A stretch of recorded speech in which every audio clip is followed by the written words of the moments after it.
In this video, we'll show you how to fix Reshade not working in FiveM. If you find this useful, then please consider subscribing and liking the video. So if you just install Reshade and it just doesn't work or the effects are not loading in FiveM, here's what you can do to fix it. First, you can close FiveM. And then you can go to reshade.me to update or to check if you have the latest update. Click download and then download the latest version. And inside FiveM, you can open the console by pressing F8. And as you can see here, there's some type of error. So what you need to do is copy this text starting from add-ons. So all of this, right click and copy it. And what you need to do is go to this path right here.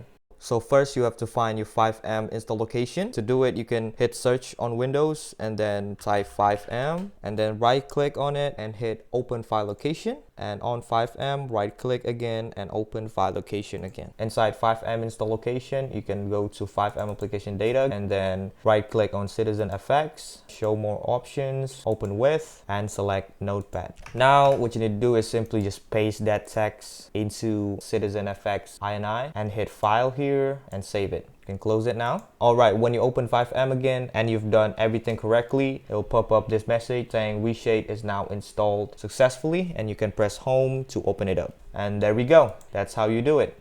And the Reshade will work perfectly. If you find this useful, then please consider subscribing and liking the video.